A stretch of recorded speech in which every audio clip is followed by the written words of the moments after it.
going to have service here in just 1 minute.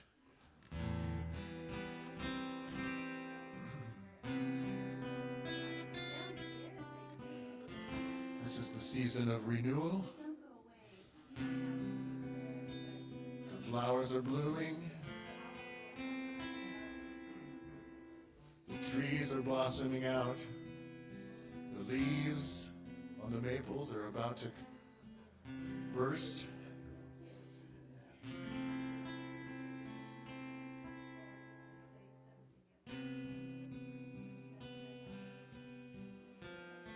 It's an opportunity for all of us to go greater into the spiritual life that's abundant around us, always and everywhere.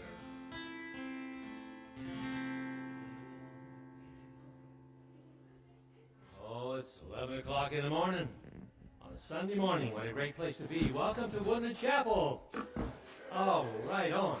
All over the city, people today, this special day, are meeting in their own houses of faith, you know, whether it be a church or a cathedral or a temple or a tent. Some folks went to the park today, and they're going to have a holy connection there.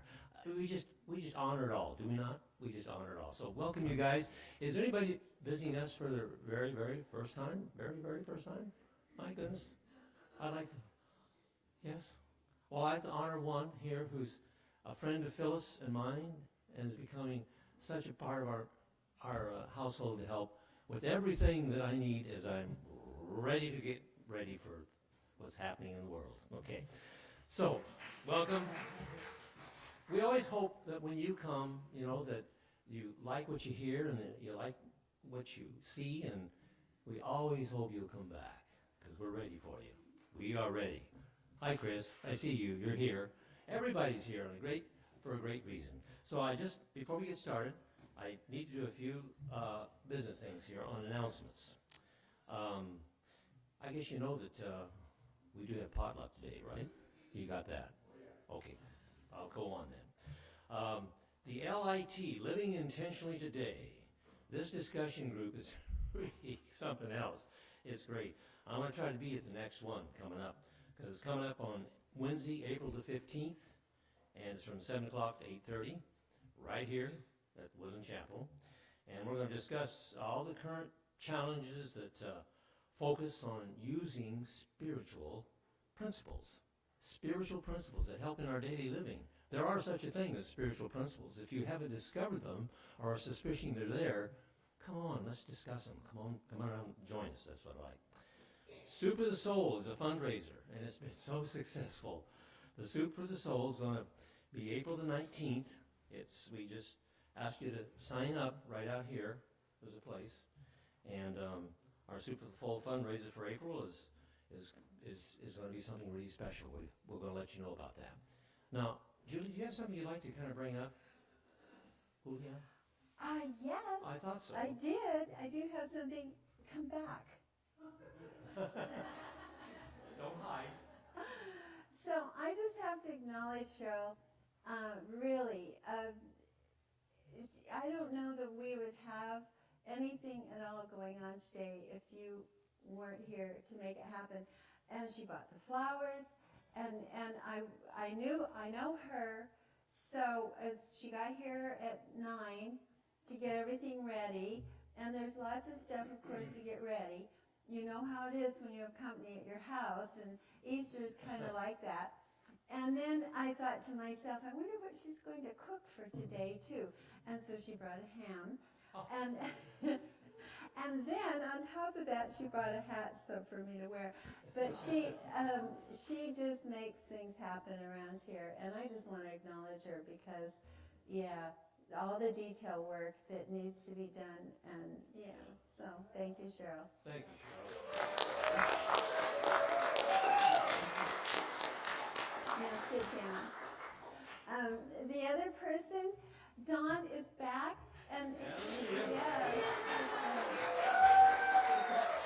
B-A-C-K. That is spelled B-A-C-K.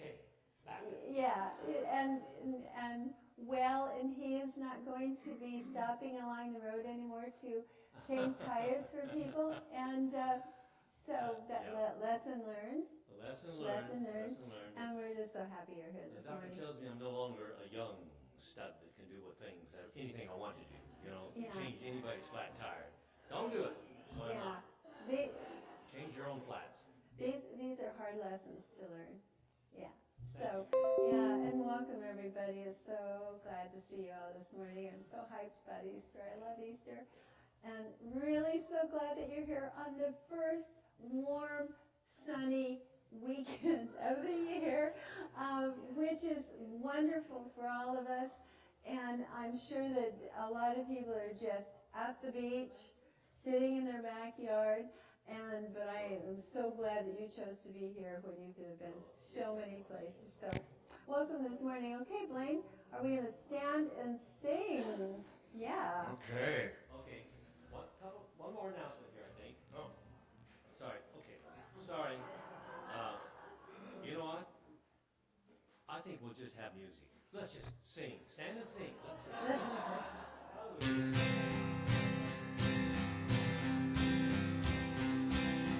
Enter, rejoice, and come in.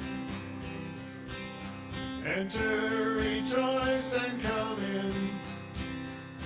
Today will be a joyful day. Enter, rejoice, and come in. Open your ears to the song. Open your ears to the song. Today will be a joyful day. Enter, rejoice, and come in. Open your hearts, everyone. Open your hearts, everyone. Today will be a joyful day. Enter, rejoice, and come in. Don't be afraid of some change. Don't be afraid of some change. Today will be a joyful day. Enter, rejoice, and come in. First verse. Enter, rejoice, and come in. Enter, rejoice, and come in. Today will be a joyful day. Enter, rejoice, and come in. Today will be a joyful day. Enter, rejoice, and come in.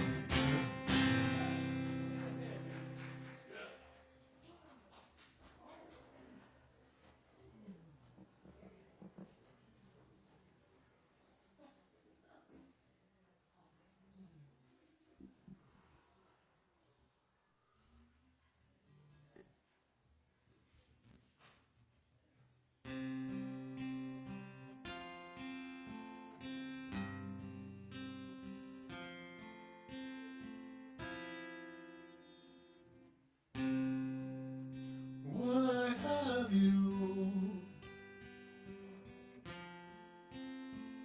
come to earth? Do you remember?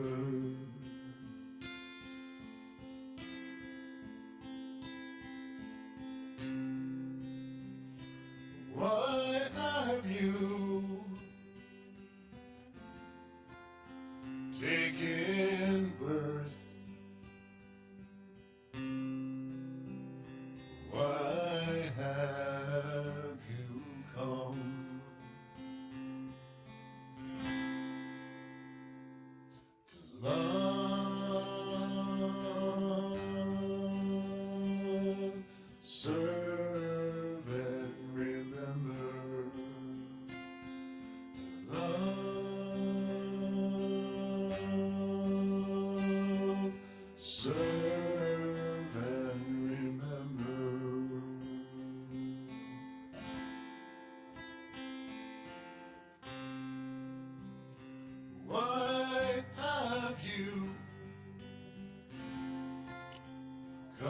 to earth. Do you remember?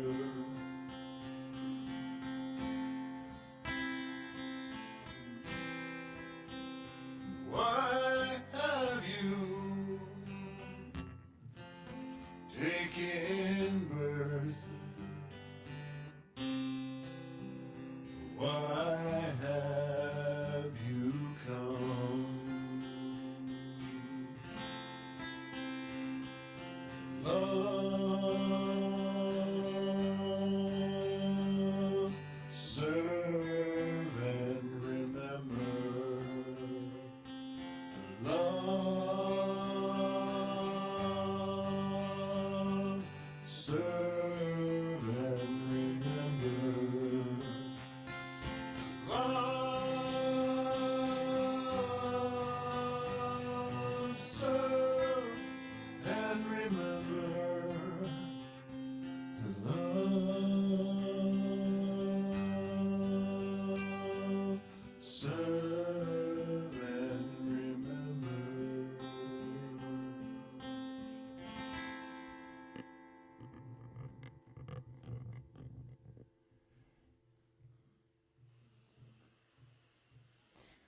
I invite you to simply become peaceful and putting aside any of the preparation, any of the busyness, any of the change that came before this moment. And acknowledge the power that brought you here, the unseen truth, the unseen power of Spirit, God, higher power, whatever you choose to call this, energy that flows through you. I know it's powering me right now, and it is powering me. It can only be powering all of you. And I know that this is an amazing moment, the one moment we have, this one precious moment. As things unfold today, I know they unfold perfectly. Wisdom is here in this room. Wisdom and truth. And because I know my words have power, I know it's not the power that forces and bends the universe to my will. It is the divine right action that flows through each of us today. I'm grateful to know this truth. I'm grateful to know this room, these people. I'm grateful to know even those I haven't met before. This is where we are today in community. And with this gratitude in my heart, I release this prayer into the law, knowing it is done as spoken and through grace so much more. And I invite you to say with me, and so it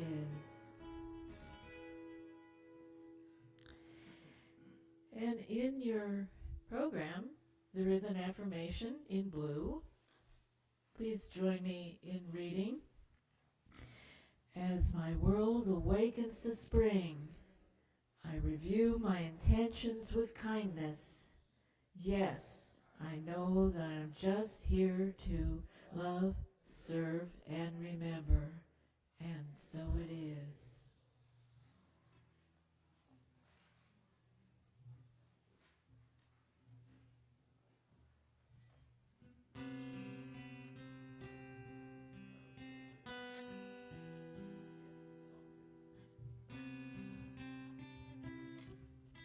Usually at this time, we have a reading from the Science of Mind magazine. You've heard us speak many times that if you're not getting into this magazine, you're missing something pretty good.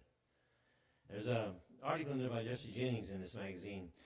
Jesse Jennings he's a great teacher of the spiritual path.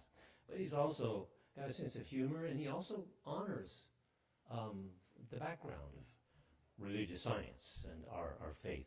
And he wrote in here and reminded us that this book, The Science of Mind, this little magazine that comes out on its revolving basis, it now covers 2 months instead of 1 month on each side. He reminds us that Dr. Holmes really had a solid connection and understanding of the depth of all the faiths of the world, and especially the one that basically he birthed this magazine from. Let me tell you, in the magazine, it has the first front piece of the first magazine that says, Science of Mind magazine, a magazine of Christian philosophy. You know, we don't cover that a lot here, but in honor of basically going back to the Easter program, the actual Easter happening and what happened. I'm going to read from, not the Science of Mind magazine, but I'm going to read very carefully here from Khalil Gibran's book called Jesus, Son of Man. Jesus was Son of Man before really becoming Son of God, Christ. Kind of a path that we're following, all of us. It's called Simon the Cyrene, Simon of the Cyrene. He says this, Simon. I was on my way to the fields when I saw him carrying his cross, and multitudes were following him. And then I too walked with them. His burden stopped him many a time, for his body was exhausted. And then a Roman soldier approached me, saying, Come, you are strong and firm-built. Carry the cross of this man. And when I heard these words, my heart swelled. Within me I was so grateful, and I carried his cross. It was heavy, for it was made of poplar soaked through with the rains of winter. And Jesus looked at me, and the sweat of his forehead was running down upon his beard. And again he looked at me, and he said something strange. He said, Do you too drink this cup? You shall indeed sip its rim with me to the end of time, to the end of time. So saying, he placed his hand upon my free shoulder, and then we walked together towards the hill of the skull. But now I felt not the weight of the cross. I felt only his hand, and it was like the wing of a bird upon my shoulder. And then we reached the hilltop, and there they were to crucify him. And then I felt the weight of the tree. He uttered no word when they drove the nails into his hands and feet, nor made he any sound. And his limbs did not quiver under the hammer. He seemed as if his hands and his feet had died, and would only live again when bathed in blood. And yet it seemed as if he sought the nails, as a prince would seek the scepter, and that he craved to be raised to heights. And my heart did not think to pity him, for I was too filled with the wonderfulness of it all. And now, the man whose cross I carried has become my cross. And should they say to me again, I should spread my arms, please carry this cross, I would carry it till my road ended at the grave. But I'd beg him to place his hand upon my shoulder. Now this happened many years ago, and still, whenever I follow the furrow in the field, and in the last drowsy moment before I sleep, I think always of that beloved man, Son of Man, and I feel his winged hand here on my left shoulder. And so it is.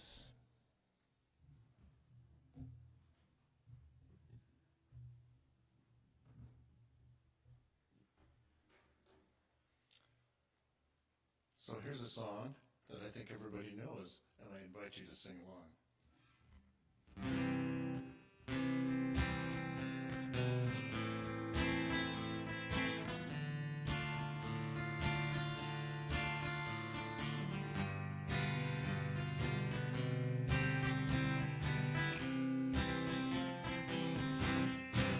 Everything is beautiful in its own way,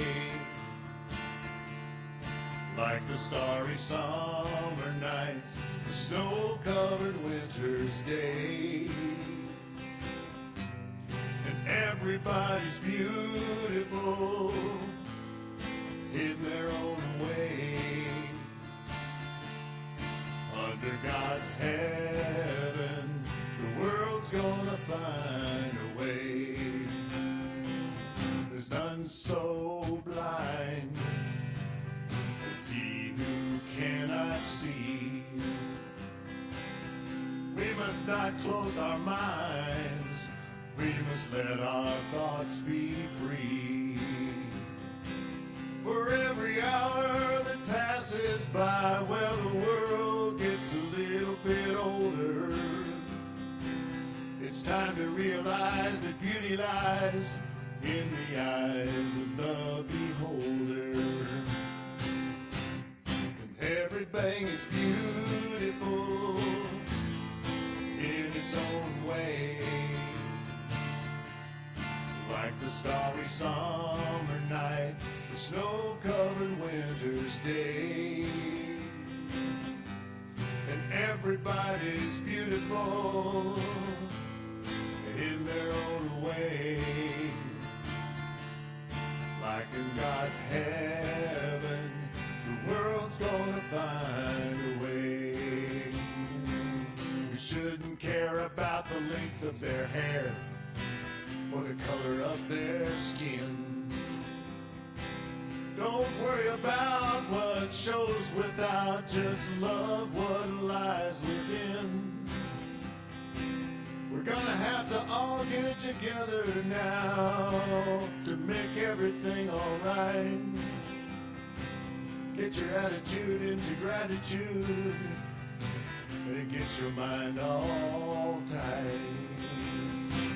And everything is beautiful in its own way, like the starry summer night, the snow-covered winter's day. And everybody's beautiful in their own way, under God's heaven, the world's gonna find a way. Key change. Everybody's beautiful in their own way, like the starry summer night, the snow-covered winter's day. And everybody's beautiful in their own way, under God's heaven, the world's gonna find a way. Under God's heaven, the world's gonna find a way. Amen.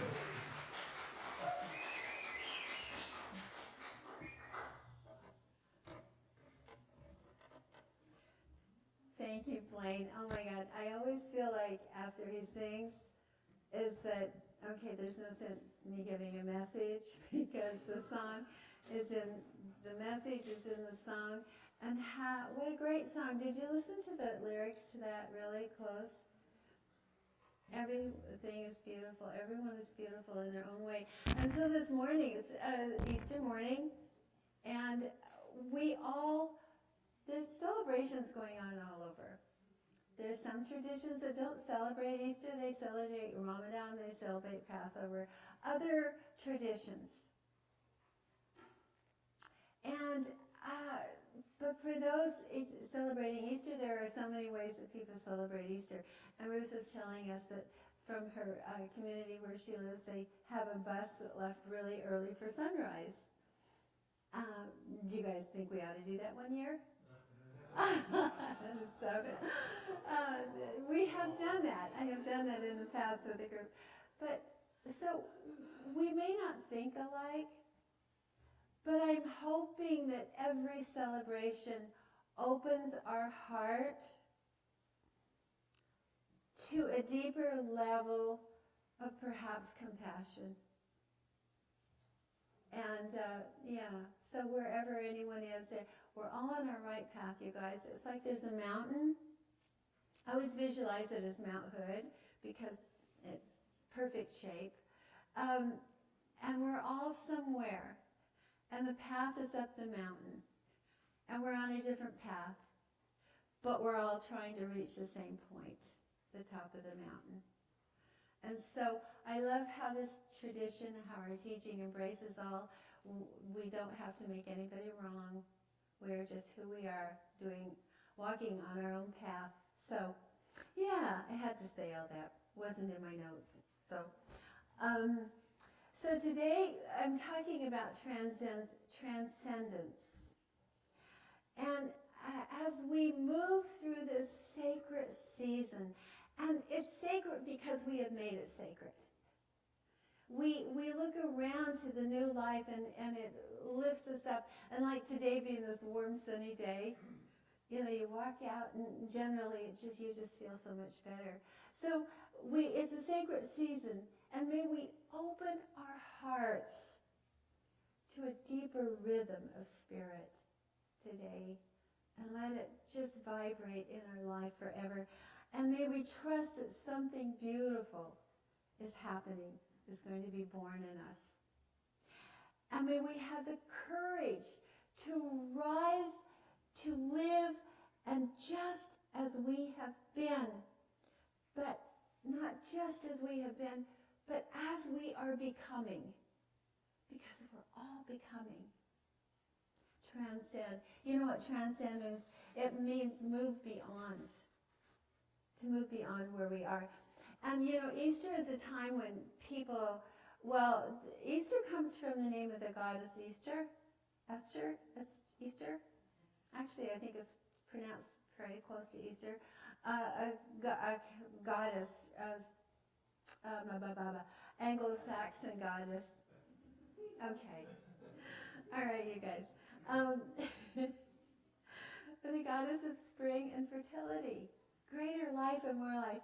And then there were the Greek gods. See, it's a time that has always awakened something in us. And so with this idea of transcendence, I am proposing that we use this time to awaken something in us that has been, last serve and remember, to remember something greater that is trying to be birthed in us.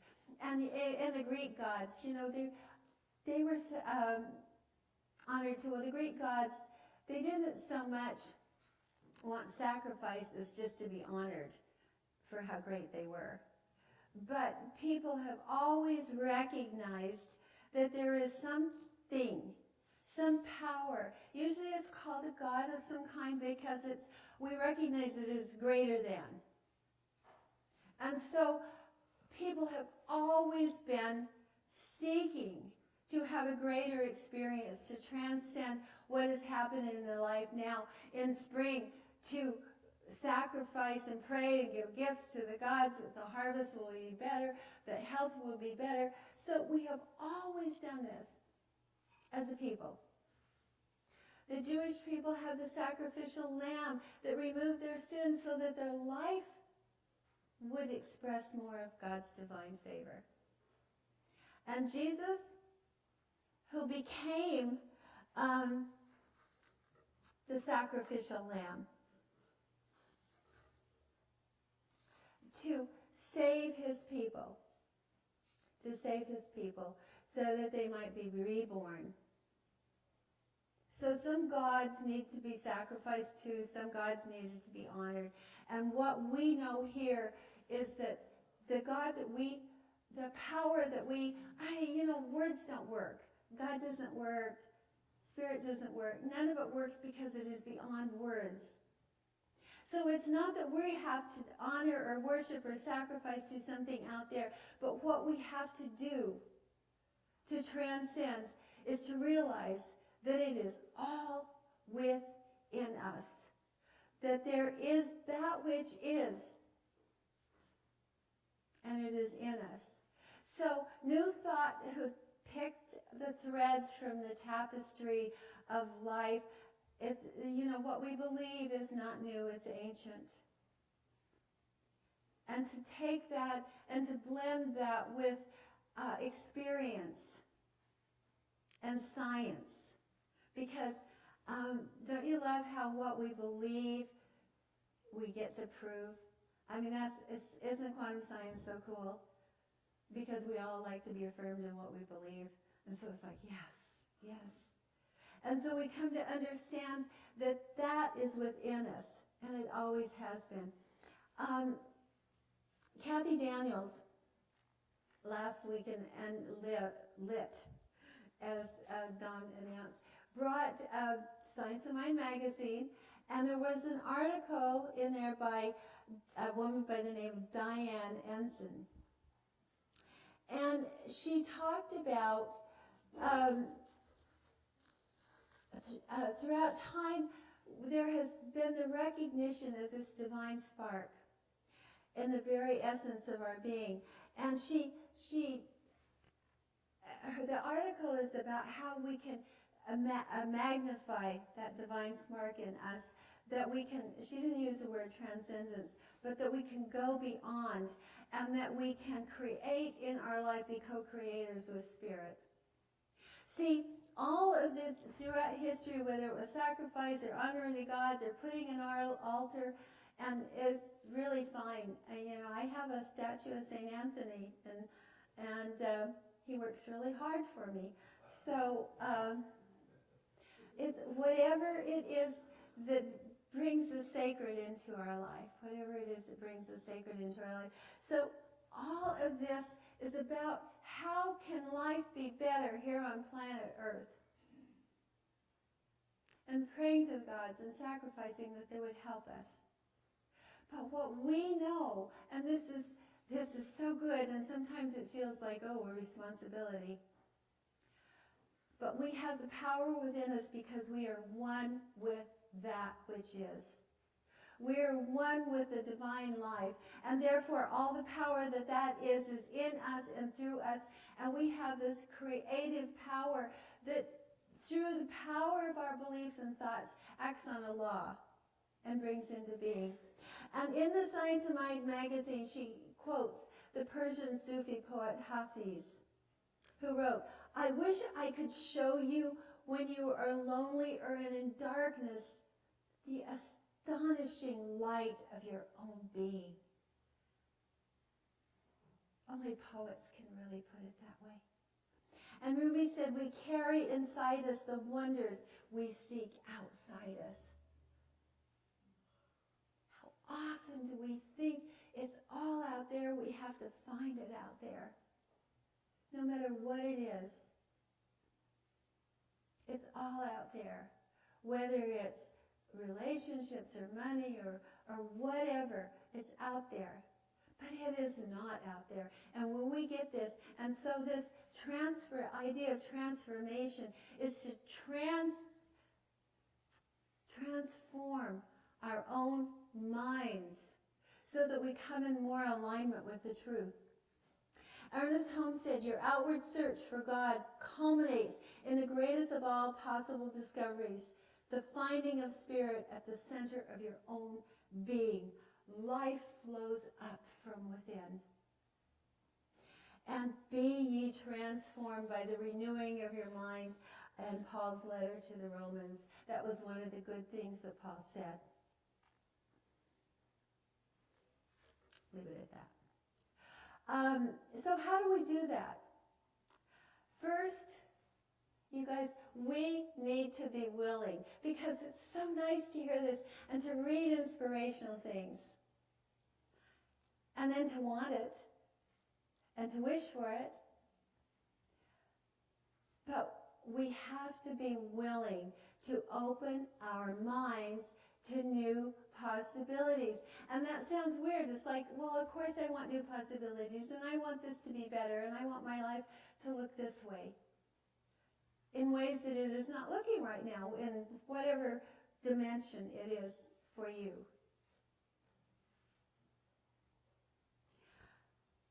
But then when we have to change, and I know that one so well, I know this philosophy in and out. And then if I have to change, because what I have been doing all my life has its own rewards. And am I willing to give it up? The Buddha once told a story, and I want to share this story with you because I think it's really profound, about a young man who was a trader, and he had a wife and son that he adored. And he went on a business trip, and when he came back, marauders and bandits had gone through and burned the village. And they had kidnapped his son. But he didn't know that they had kidnapped him. And so among the ashes, he found the burnt body of this child. And he assumed it was his. And so he had it cremated and put in a little silk pouch that he carried with him at all times, wherever he went and at all time. And he cried and wept continually for the loss of this child. And one day, the bandits just let his son go. I mean, there was no reason to keep him anymore. And so they just let him go. And so he came home to the new house his father had built, and he knocked on the door and he said, "Daddy, I'm home, let me in." And the man, thinking that it was some kids trying to play tricks on him, told him to go away and held the pouch even closer and wept more. But the boy knocked again. He said, No, I am your son. Let me in. And the man refused to let him in because he didn't believe him. And then the boy went away. The man continued to sob, and they never saw each other again.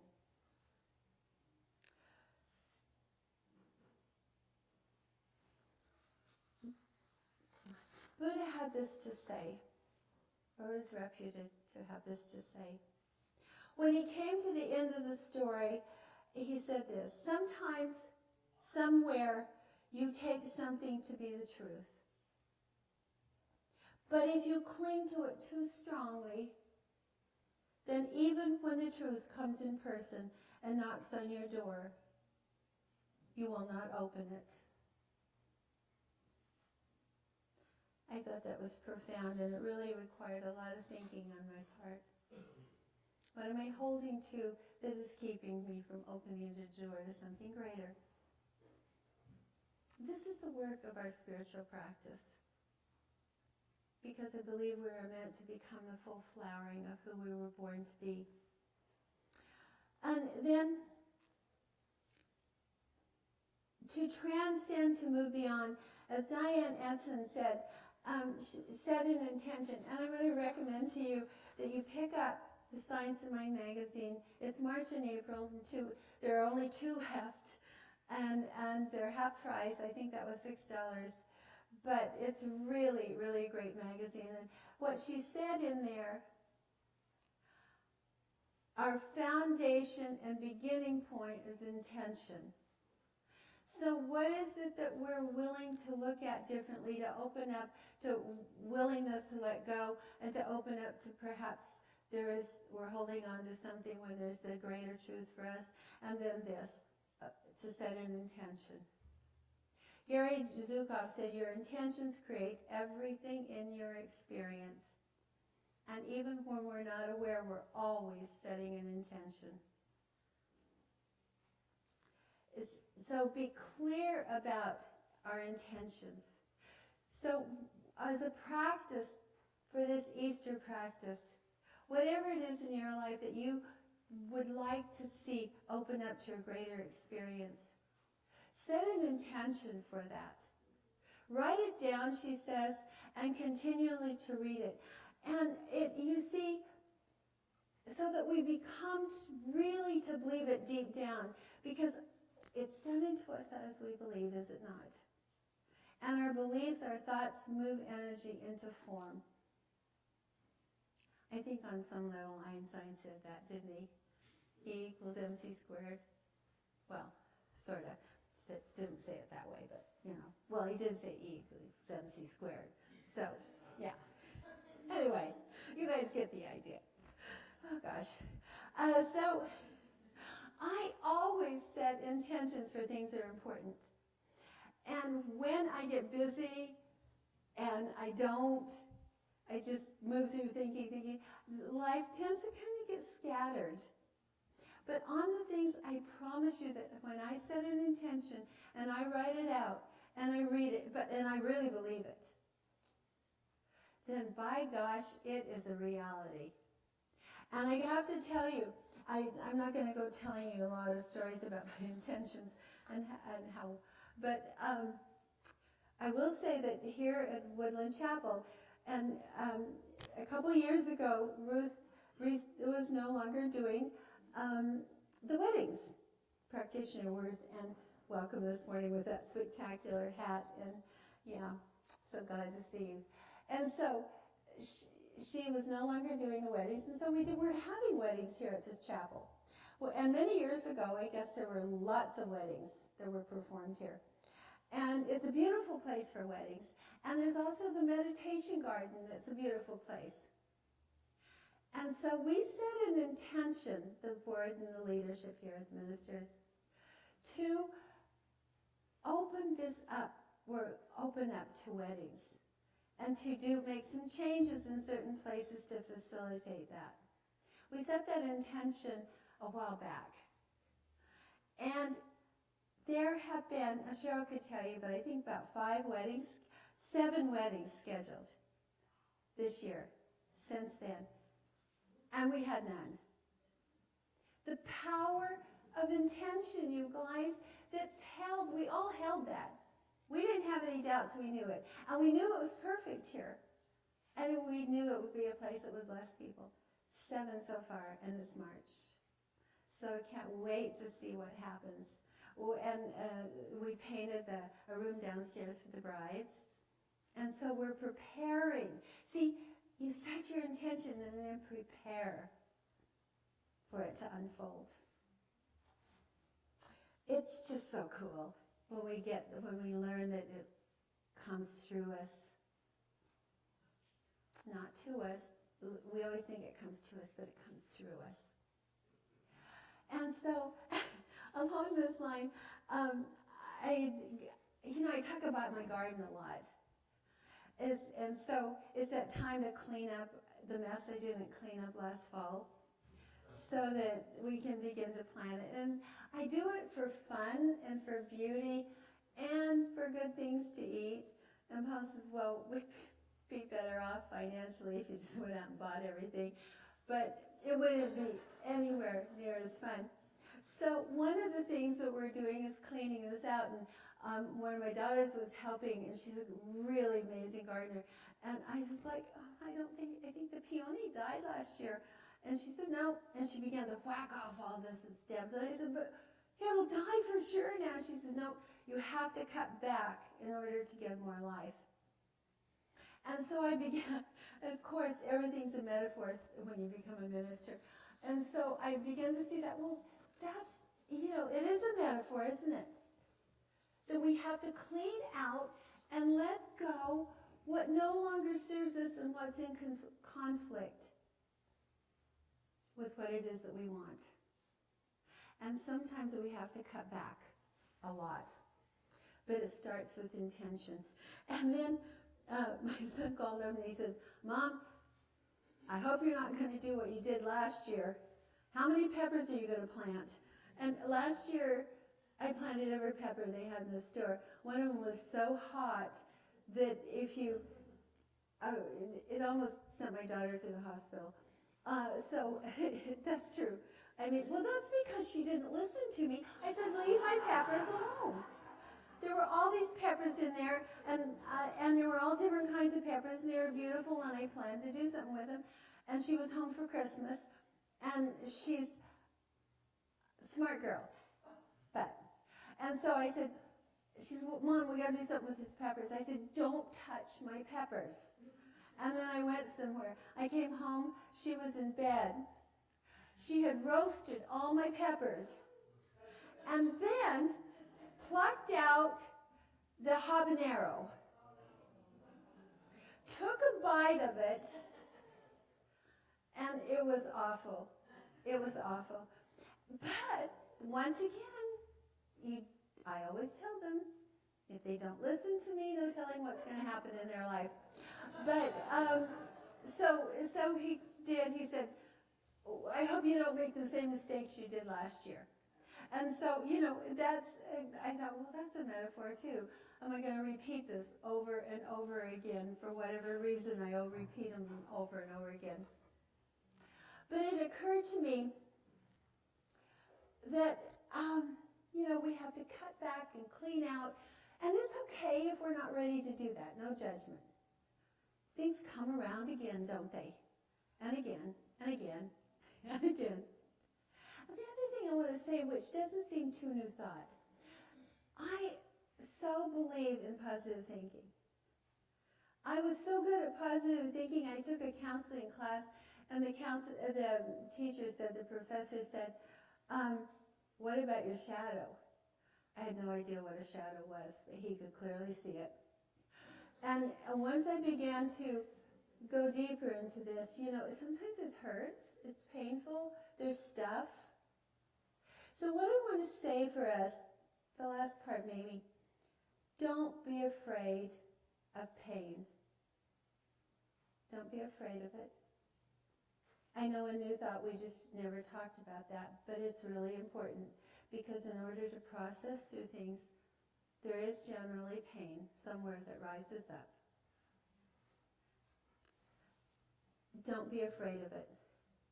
If we try to circumvent it, try to disown our shadow, it just comes around and comes around.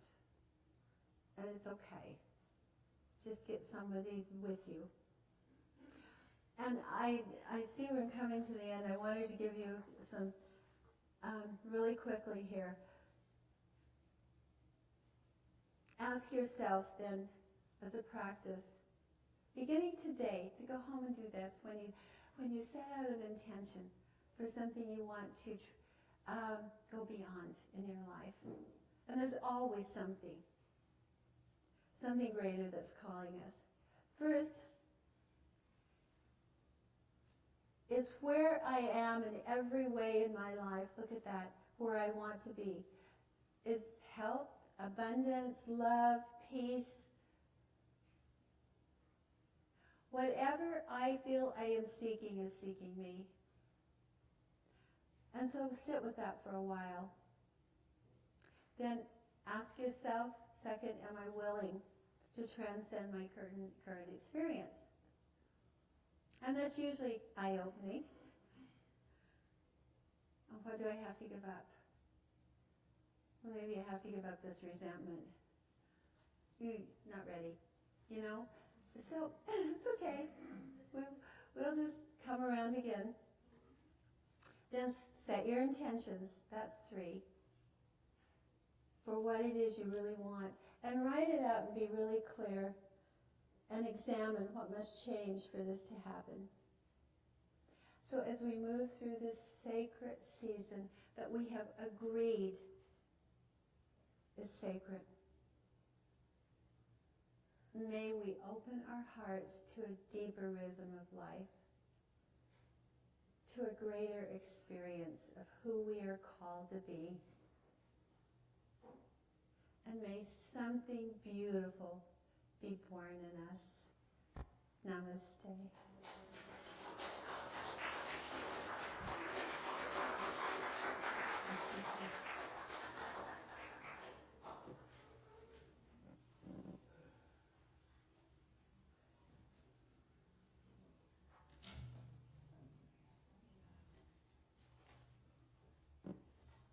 This next song is an invitation. Whether it's a higher power, one energy, one source, it's out there, and it's waiting for you, and something's calling.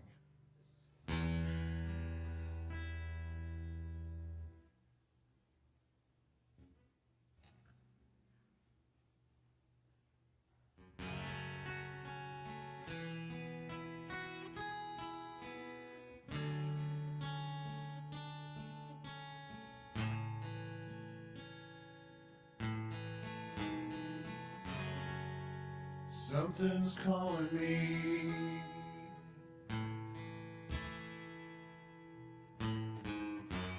Something's calling me.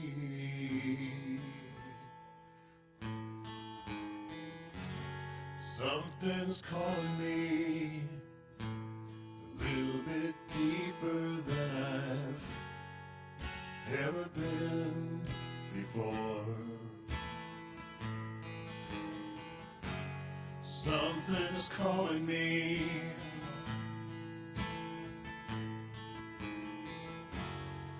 Something's calling me.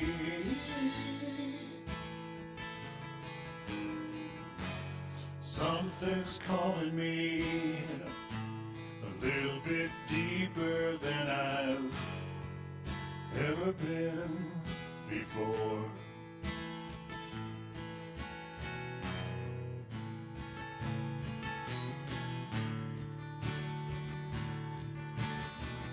Feel like I'm walking on marbles.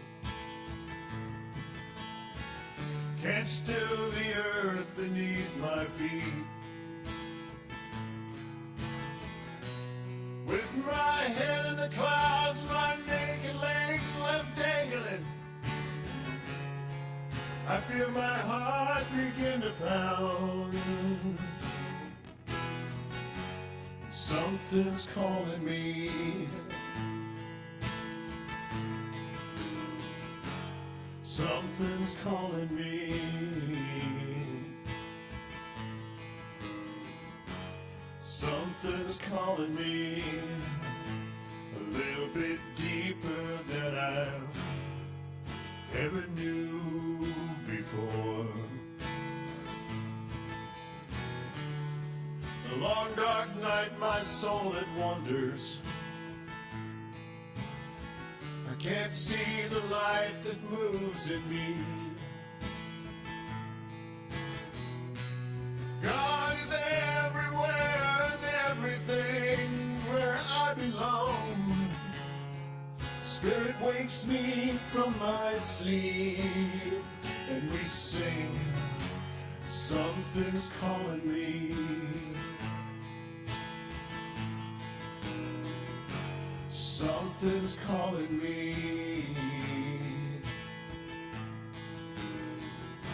Something's calling me a little bit deeper than I've ever knew before. Oh Lord, take me deeper. Take me deeper than I've ever been before. Oh God, pull me deeper. Pull me deeper than I've ever been before. Oh God, I know I'm not the only one. Not the only one to live inside these blues. Oh God, I surrender. I surrender my life, surrender my love to you.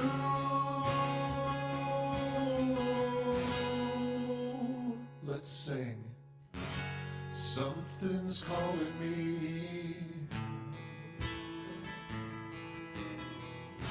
Something's calling me. Something's calling me a little bit deeper than I've ever been before. Love is calling me. Love is calling me a little bit deeper than I've ever been before. Compassion, compassion's calling me a little bit deeper than I've ever been before. My faith is calling me a little bit deeper than I've been before. Peace, and peace is calling me a little bit deeper than I've ever been before. God is calling and I'm more grateful. God is calling me and I'm more grateful than I've ever been before.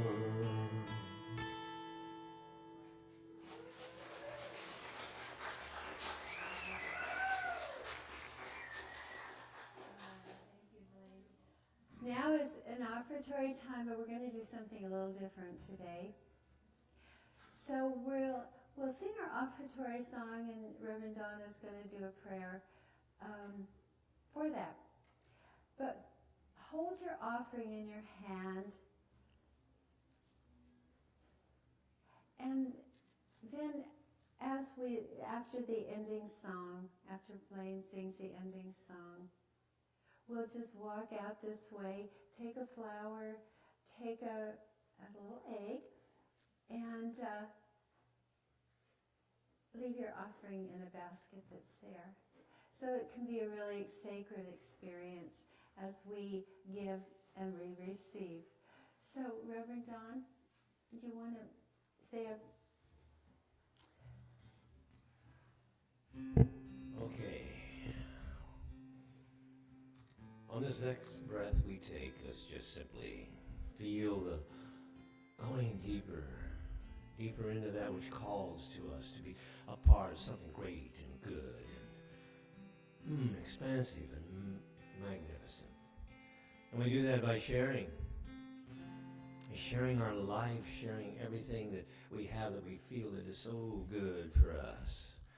And that's sharing to the place that we call our spiritual home, right here.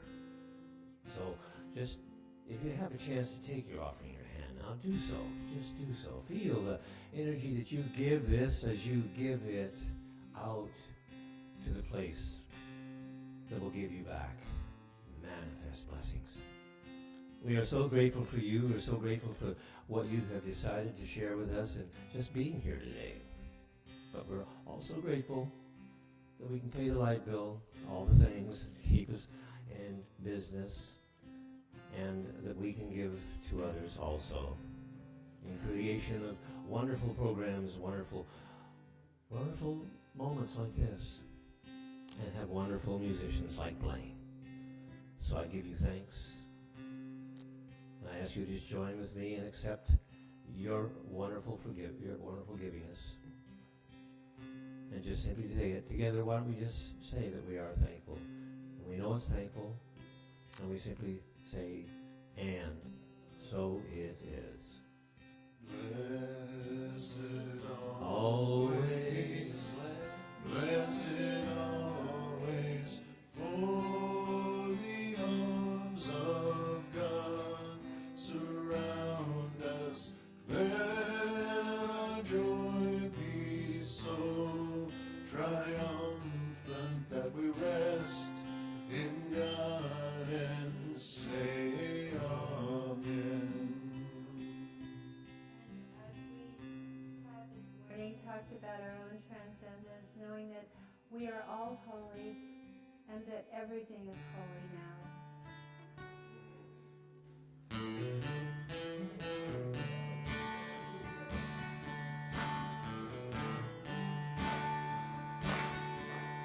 When I was a child each week, Sunday we would go to church, pay attention to the priest.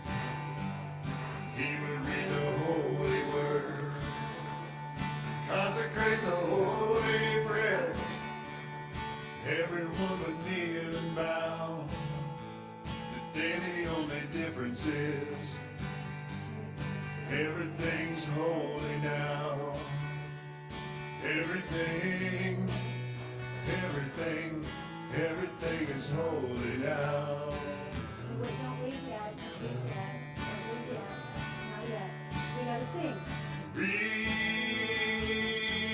a questioning child's face. Say it's not a testament. It's really very hard to say. And see another new morning's dawn. Everybody will follow you. Say it's not a sacrament. I'm telling you it can't be done.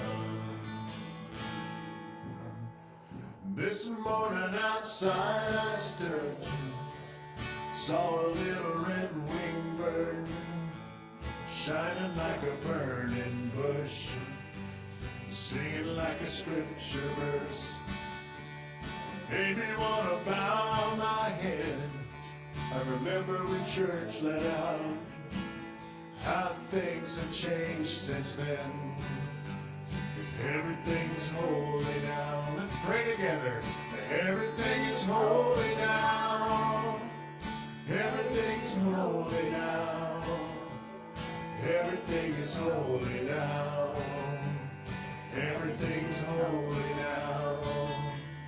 Everything is holy now. Everything's holy now. Everything is holy now. Everything's holy now. Everything is holy now.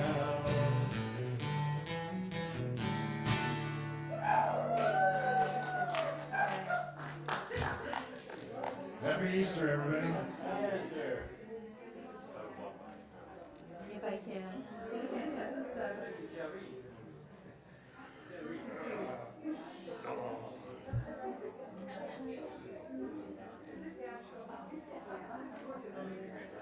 We off?